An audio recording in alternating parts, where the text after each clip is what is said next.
Assalamualaikum warahmatullahi wabarakatuh. Jumpa lagi bersama saya Siti Ayu Farhiah, calon guru penggerak Angkatan 8 Kota Bandung. Izinkan saya menyampaikan budaya positif aksi nyata modul 1.4. Adapun fasilitator, pengajar praktik, dan CPG adalah Bapak Walhikwan MPD, Ibu Dina Damayanti SPD, dan saya Siti Ayu Farhiah.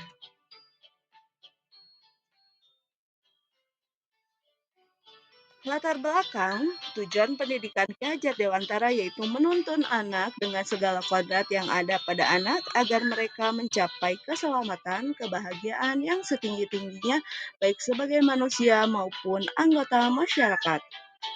Anak diberikan kesempatan untuk mengembangkan minat, bakat, serta potensi sehingga setiap individu menjadi individu yang unik, jadi guru memberikan tuntunan agar anak tidak kehilangan arah sehingga terciptalah kemerdekaan dalam diri anak tersebut. Budaya positif di sekolah sangatlah penting dikembangkan karena sekolah merupakan bagian dari pusat pendidikan, tempat tumbuh berkembangnya karakter anak. Salah satu langkah membentuk lingkungan kelas agar tercipta budaya positif yaitu dengan membuat keyakinan kelas, sehingga anak memiliki keyakinan dan kesadaran akan penerapan disiplin berdasarkan motivasi internal sehingga memiliki karakter yang kuat sesuai profil pelajar Pancasila. Tujuan aksi nyata budaya positif yaitu menumbuhkan budaya positif di sekolah dengan meyakini nilai-nilai kebajikan universal serta menciptakan murid yang merdeka dan mempunyai disiplin kuat sesuai profil pelajar Pancasila. Tahapan aksi nyata, lini masa tindakan menghadap kepala sekolah untuk menjelaskan pentingnya pemahaman budaya positif, berkolaborasi dengan wali kelas lainnya, memantau, merefleksikan, dan mengevaluasi, mengumpulkan rekan guru untuk melakukan diseminasi pemahaman budaya positif dan segitiga restitusi dan deskripsi aksi nyata. Kegiatan diseminasi budaya positif dilaksanakan pada tanggal 20 Juli 2023 yang dihadiri oleh kepala sekolah dan guru. Dalam hal ini, kepala sekolah dan dewan guru sangat mendukung program dan mulai menanamkan budaya positif di sekolah.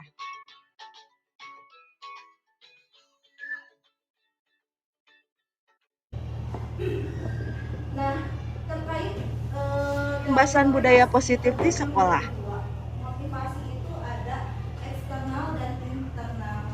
Kalau eksternal atau motivasi dari luar itu untuk menghindari ketidaknyamanan hukuman.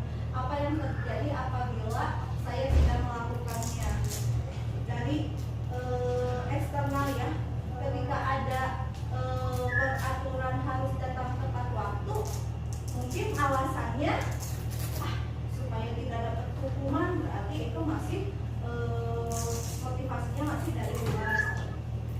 Untuk mendapatkan imbalan dipandang oleh atasan mungkin ya atau apa, nah itu masih dari eksternal. Nah internal itu yaitu tujuan disiplin positifnya. Seseorang dapat menghargai dirinya sendiri. Saya akan menjadi orang yang seperti apa apabila saya melakukan. Jadi lebih internal, motivasinya dari diri, lebih kepada menghargai diri sendiri. Nah ini adalah kata merdeka menurut Bapak Ki Hajar Dewantara. Merdeka itu tidak hanya terlepas dari perintah, akan tetapi juga cakap memerintah diri sendiri. Berarti klik ya tadi tentang motivasi internalnya.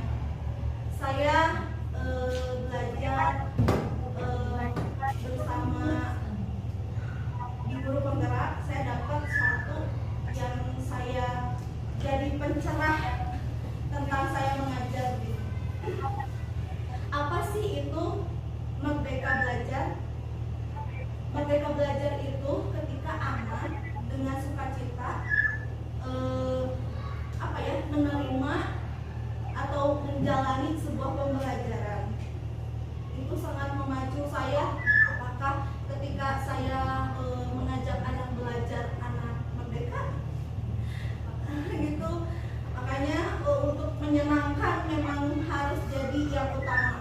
Bagaimana dengan merdeka mengajar? Merdeka mengajar itu ketika kita dengan ikhlas, ridho, sepenuh hati menjalani aktivitas mengajar. Begitu kurang lebih. Jadi saya sih arahannya meluruskan niat kita kembali kepada guru supaya menjadi pengajar yang merdeka dan memerdekakan belajar anak-anak. Gitu ya. Itu tentang merdeka menurut Ki Hajar Dewantara. Ada program kebajikan, bentuk program kebajikan apresiasi. Dalam memberikan apresiasi atau pengakuan perlu diingat beberapa hal. Ada memberi pengakuan secara khusus, bisa kita berikan kepada anak. Bisa memberi pengakuan secara pribadi ketika anak melakukan hal yang baik, terus kita apresiasi. Bisa diapresiasi kepada semua murid secara bergantian. Terus ada juga pemberian pengakuan secara konsisten dan fokus terhadap proses, bukan hasil dari usaha anak. Kita hargai. Nah, ini pembuka kemarin saya memperhatikan nilai kebajikannya adalah dari memperhatikan ada rasa empati yang sangat besar sekali. Situasinya pada saat menolong murid baru di kelas kita, jadi ada proses memperhatikan, empati besar sekali.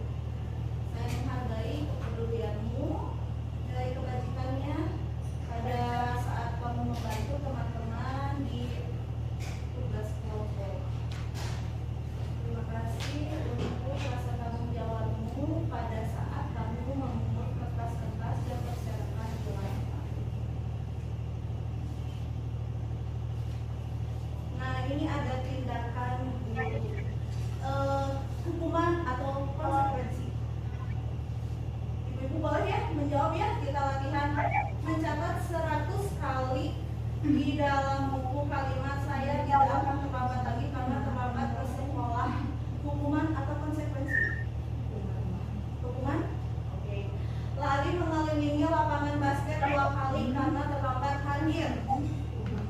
Hukuman. Murid diminta untuk push up 15 kali karena tidak menggunakan masker. Hukuman. Mengganti kertas tugas teman yang telah dicoret-coret. Konsekuensi. Membersihkan tumpahan air di meja tulis karena tersenggol pada saat belajar. Konsekuensi. Murid disuruh untuk mengenakan sepatu seharian di sekolah karena tidak mengenakan sepatu hitam. Untuk tidak nyeker. Itu termasuk hukuman atau konsekuensi? Konsekuensi atau hukuman? Karena kan harus hitam, ini tidak hitam, jadi harus nyeker. Itu hukuman atau konsekuensi? Oke.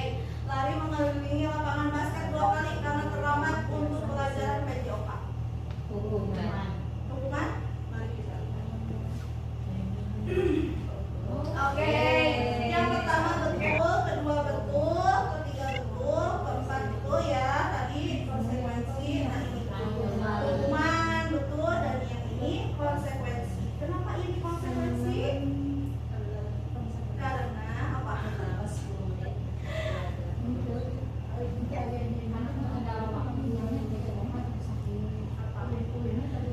Ada yang tahu?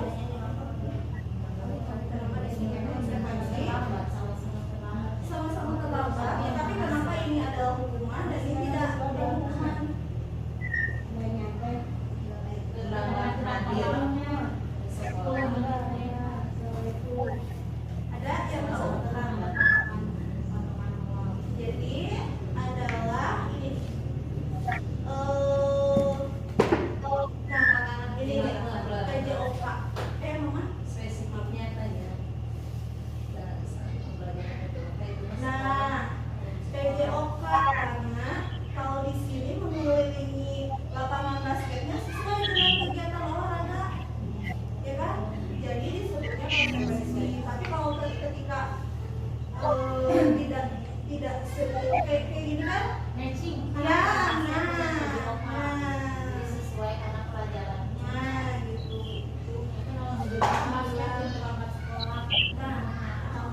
bentuk yang seperti tadi ya, misalnya nih dari kelas hanya cuma rasa malu masih tetap diingat. Hukuman itu membuat anak sakit fisik ya, hati dalam jangka waktu yang lama sampai dia dewasa. Anak membenci kedisiplinan, terus adanya paksaan mendorong anak menyakiti diri sendiri. Karena kenapa sih aku kayak begini, aku nggak mau, kenapa sih, konsep diri yang buruk. Anak belajar untuk menyembunyikan kesalahannya, rasa marah, rasa bersalah, dipermalukan, merasa tidak dihargai. Itu ya efek dari hukuman luar biasa. Efek dari konsekuensi sesuatu yang harus terjadi karena ada dari apa yang dia lakukan ada konsekuensinya. Membuat anak merasa tidak nyaman dalam jangka waktu yang pendek. Kalau yang ini anak menghargai disiplin, stimulus tanggapan, mendorong anak agar mudah menyesuaikan diri, konsep diri yang baik, anak belajar untuk mematuhi peraturan, kehilangan hak, dibuat tidak nyaman, diasingkan untuk sementara atau time out. Nah, apa itu restitusi? Restitusi adalah proses menciptakan kondisi bagi murid untuk memperbaiki kesalahan mereka.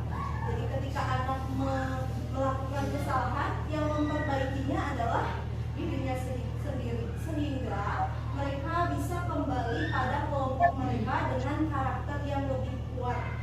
Karena anak menyelesaikan sendiri, anak punya lebih percaya diri dan menjadi pengalaman anak ketika nanti dia akan melakukan kesalahan itu tidak akan terulang, bisa untuk lebih dewasa juga.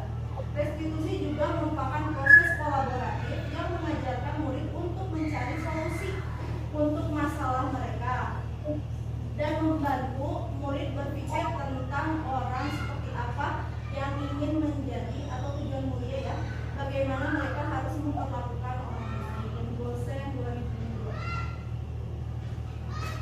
Biar dibaca. Baik, itulah dia kilasan pengimbasan tentang budaya positif di sekolah. Kesimpulannya bahwa kegiatan aksi nyata yang telah dilakukan CPG menghasilkan tumbuhnya pemahaman warga di sekolah mengenai penerapan budaya positif dan mulai menerapkan budaya positif di sekolah, serta dapat menyusun keyakinan kelas dan restitusi. Tolak ukurnya, murid dapat melaksanakan keyakinan kelas yang telah disepakati bersama dengan kesadaran diri dan penuh tanggung jawab, serta terwujudnya kebiasaan-kebiasaan yang baik dalam diri siswa sehingga tercermin karakter profil pelajar Pancasila. Tindak lanjutnya, ada rencana perbaikan, mengevaluasi kesepakatan kelas yang telah dibuat secara berkala, menempatkan diri pada posisi kontrol manajer secara konsisten dan berkelanjutan, menerapkan segitiga restitusi pada setiap masalah yang ada, berkolaborasi dengan semua pihak, dan terwujudnya budaya positif. Harapan saya semoga penerapan budaya positif dapat terwujud baik di lingkungan sekolah, rumah, maupun lingkungan masyarakat. Demikian paparan dari saya. Salam guru penggerak, bergerak, tergerak, menggerakkan. Wassalamualaikum warahmatullahi wabarakatuh.